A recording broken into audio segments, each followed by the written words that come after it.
When Marcus landed the highest-paying job of his career, everyone around him assumed he'd finally reached the point where money would stop being something he had to think about. The promotion came with congratulations, a bigger office, and a paycheck that looked almost unreal compared to what he earned just a few years earlier. For a while, life felt exactly as he'd imagined it would. Bills became easier, small luxuries became normal, and worrying about every purchase slowly disappeared. But a strange feeling arrived not long afterward. The excitement faded much faster than the extra income ever did, leaving behind a question he couldn't explain. If earning more solved financial problems, why did the finish line keep moving every single time his income increased? Marcus wasn't careless with money. He saved consistently, avoided unnecessary debt, and made decisions most people would probably describe as financially responsible. Yet every raise quietly created new expectations, and those expectations slowly became permanent parts of everyday life, without him even noticing they were changing. His apartment improved, his vacations became nicer, his monthly subscriptions multiplied. Nothing seemed extravagant on its own, but together they quietly reshaped his financial life. One evening, he looked through several years of bank statements and noticed something that didn't make any sense. His income had nearly doubled, yet the amount he was actually keeping for his future barely looked different from years before. That discovery wasn't just frustrating. It challenged something he'd believed ever since he started working as a teenager. Like millions of people, Marcus had always believed that earning more automatically meant becoming wealthier over time. After all, that's the advice most of us quietly grow up believing without ever questioning where the idea actually came from. Work harder. Earn more. Repeat long enough, and financial freedom should eventually take care of itself. It sounds logical because it follows a simple pattern, and simple patterns are comforting when life feels uncertain. But sometimes the beliefs that feel most obvious are the ones quietly hiding the biggest misunderstandings. A few weeks later, Marcus had dinner with someone whose financial life looked completely different from his own. His friend David didn't seem obsessed with getting raises, chasing promotions, or constantly talking about making more money like everyone else did. In fact, whenever income came up in conversation, David usually changed the subject and started asking completely different questions instead. Marcus couldn't understand why someone who was clearly wealthier than almost everyone he knew seemed surprisingly uninterested in earning a bigger paycheck. Before we continue, welcome to Lyon Invests. This channel is about challenging the financial beliefs that shape the way we earn, spend, save, invest, and build wealth.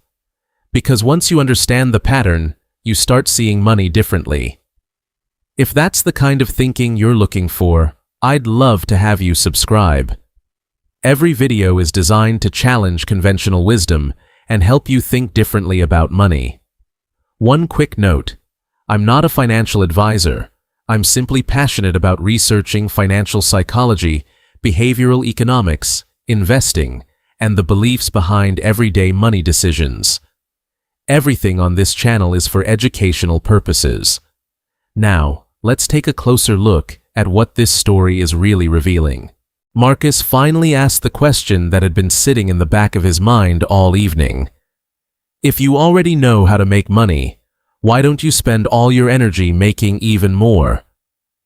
David smiled for a moment before answering. It wasn't the kind of smile that came from confidence. It looked more like someone remembering a lesson that had taken years to understand. I used to think exactly like you, he said.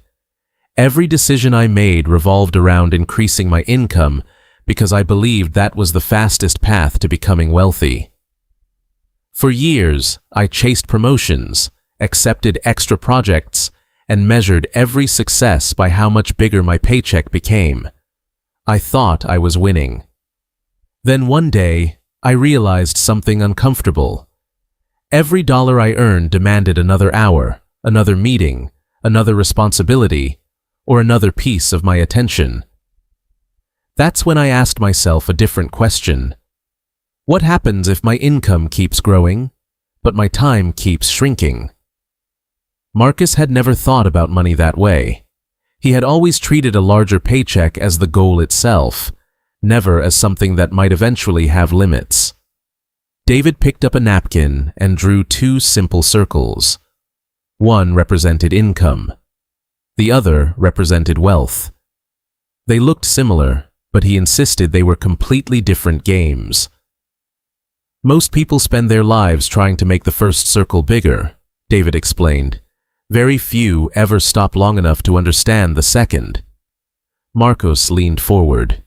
He wasn't hearing investment advice. He was hearing an entirely different way of thinking about money. Income is what you earn, David continued. Wealth is what continues working after you've stopped earning for the day. The difference sounded almost too simple. Marcus wondered why no one had ever explained it that clearly before. David continued. Imagine carrying buckets of water every single day. The more trips you make, the more water you collect. But now, imagine building a pipeline instead. It takes longer at first, but eventually the water keeps flowing whether you're carrying buckets or not. Marcus immediately understood the picture. For years, he'd been trying to carry larger and larger buckets without ever questioning whether there was a better system. David wasn't criticizing hard work. He simply believed that hard work alone could only solve part of the equation. The richest people I know still work, David said. The difference is, they no longer depend entirely on today's effort to pay tomorrow's bills. That sentence stayed with Marcus long after dinner ended. It quietly challenged everything he'd measured his financial progress against for years. For the first time, earning more didn't seem like the ultimate destination. It started looking more like a tool that could either build freedom or quietly delay it. Marcus drove home that night with a completely different question in his mind. Maybe the real goal wasn't increasing income forever. Maybe it was reaching the point where income stopped being the center of the story. Next morning, Marcus opened his banking app like he always did. But instead of asking how much he'd earned this month, he found himself asking a question he'd never considered before. How much of this money will still be working for me a year from now, even if I don't work another extra hour today? The answer was almost nothing. Nearly every dollar that entered his account had only one job, to be spent on the life he was already living. His paycheck wasn't building independence. It was simply feeding a system that required another paycheck the following month, and the month after that. It felt like standing on a treadmill that gradually sped up every year. He was moving faster than ever, yet somehow staying in exactly the same place. Most people never notice this pattern because they're focused on the next raise, the next opportunity, or the next milestone that promises everything will finally feel different. But the pattern quietly repeats itself. Higher income creates higher comfort creates higher expenses, and higher expenses demand even higher income. It's an invisible loop that rarely announces itself.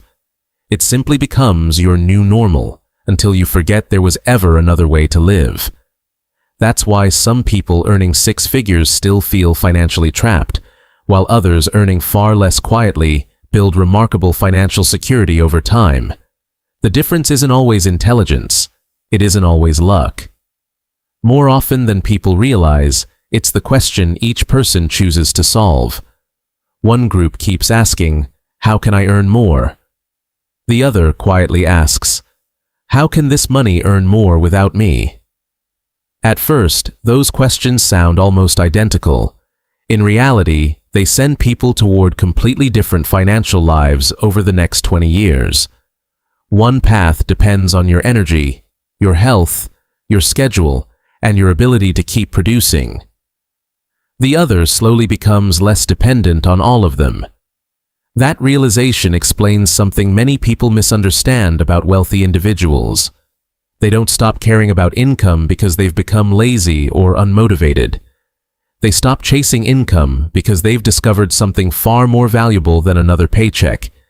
They've learned how to buy back pieces of their future time. Every investment, every productive asset, and every business system becomes another small worker that never asks for a vacation, never sleeps, and never forgets its job. One worker doesn't change much. Two don't seem impressive either. But years later, hundreds or thousands of those quiet workers begin producing results together. From the outside, it often looks effortless. People see the outcome, but rarely notice the years spent building systems instead of simply increasing salaries. Marcus finally understood why David seemed so calm whenever money came up. His confidence wasn't tied to the size of his next paycheck anymore. For the first time in his life, Marcus realized that wealth wasn't just about making more money. It was about slowly becoming less dependent on having to earn every single dollar himself. That realization stayed with Marcus for days. Everywhere he looked, he noticed people celebrating bigger incomes, while almost no one talked about becoming less dependent on them. It wasn't because earning more was unimportant. Income is what starts the journey. The problem begins when people mistake the vehicle for the destination. Think about planting a tree. During the first few years, nearly all the work comes from you, digging, watering, protecting, and waiting without seeing much change. Eventually, the tree begins doing what you can no longer do yourself. It grows quietly, season after season, producing shade and fruit without needing constant attention. Money works in a surprisingly similar way. In the beginning, your effort creates every dollar. Later, if you build wisely, some dollars begin creating new dollars. The strange part is that this transition often feels slow enough to ignore. Human nature prefers immediate rewards over invisible progress happening beneath the surface. That's why many people celebrate a raise far more than a growing investment account, even when the investment may have a much greater long-term impact. One reward feels exciting today. The other quietly changes tomorrow. Our brains naturally notice the first and underestimate the second. Marcus realized he'd spent years optimizing for visible success, salary increases, job titles, and compliments from other people, because those rewards arrived quickly. Very little attention had gone toward building assets that would never congratulate him, never applaud him, and never post about his progress online. David had once said something Marcus barely noticed at the time. Rich people don't hate income. They simply stop depending on it as their primary strategy. That sentence sounded completely different now. It wasn't dismissing hard work. It was describing what hard work was ultimately supposed to build. A paycheck can improve your present, but assets have the potential to improve countless future versions of your life long after today's work is finished. Every dollar spent disappears once. Every productive dollar invested has the opportunity to contribute again, and sometimes again after that, creating a chain of future possibilities. This is where many financial journeys quietly split apart. One person increases spending every time income grows. Another increases ownership every time income grows. At first, both lifestyles appear almost identical. They drive similar cars, wear similar clothes, and earn similar salaries, making it nearly impossible to tell the difference. Years later, however, the gap becomes impossible to ignore. One person owns an expensive lifestyle. The other owns assets that help pay for life itself.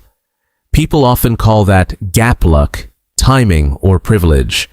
Sometimes those factors matter. But just as often, it begins with a different decision repeated consistently for many years. Marcus finally understood why David rarely asked, "How much did you make?" Instead, he seemed far more interested in asking, "What did you build?" That single question changed everything. It shifted Marcus's attention away from chasing the next dollar and toward creating something that could quietly outlast every paycheck he would ever earn. The following weekend, Marcus sat at his kitchen table with a notebook instead of his budgeting app. For the first time, he wasn't trying to calculate expenses. He was trying to understand his financial direction. He drew two simple columns. On one side, he listed everything that depended entirely on his time. On the other, he listed anything that could continue creating value without him being present. The first column filled the page almost immediately. The second remained nearly empty, and that silence revealed more than any financial statement ever had. Marcus finally understood why earning more had never brought the peace he expected. Every improvement in income still depended on him showing up tomorrow morning and starting again. That realization wasn't discouraging. It was surprisingly freeing because it showed him exactly where the next chapter of his financial life needed to begin. He didn't need to quit his job, chase risky investments, or search for some secret opportunity. He simply needed to give each dollar a purpose beyond today's spending. Instead of asking, "What can this paycheck buy?" he started asking, "What can this paycheck build?" The words were similar, but the mindset couldn't have been more different. Slowly, every financial decision became easier. A purchase was no longer judged only by whether he could afford it, but also by what future opportunity it might quietly replace. This wasn't about living with endless sacrifice or refusing to enjoy life. It was about recognizing that every dollar carries the possibility of creating another dollar, or disappearing forever. The wealthiest people understand this instinctively. They know income creates options today, but ownership quietly creates options for years that haven't even arrived yet. That's why many wealthy people eventually stop measuring success by annual salary. They've learned that salary has a ceiling, while ownership has the potential to keep expanding. Their attention shifts from working for money to building systems that allow money to keep working long after today's effort has ended. From the outside, this change can look like ambition fading. In reality, the ambition hasn't disappeared. It has simply moved toward a goal that lasts much longer. They aren't trying to win the next paycheck anymore. They're trying to create a future where tomorrow doesn't begin with the pressure to earn everything all over again. Marcus realized that financial freedom wasn't a specific income level waiting somewhere in the distance. It was a gradual reduction in how much his life depended on earning another paycheck. That meant wealth wasn't reserved for people with extraordinary salaries. It belonged to anyone willing to slowly convert earned income into productive ownership over time. The journey suddenly felt less mysterious. It wasn't about finding one perfect investment or one life-changing opportunity. It was about repeating one thoughtful decision again and again. Every paycheck became a crossroads. One path strengthened today's lifestyle. The other quietly strengthened tomorrow's independence. Neither decision looked dramatic in the moment. Years later, however, those ordinary choices compound into completely different lives. One remains dependent on earning. The other becomes increasingly supported by what has already been built. Perhaps that's why rich people eventually stop chasing income. Not because income stops mattering, but because they discover something even more valuable. The freedom that comes when money no longer depends entirely on their time,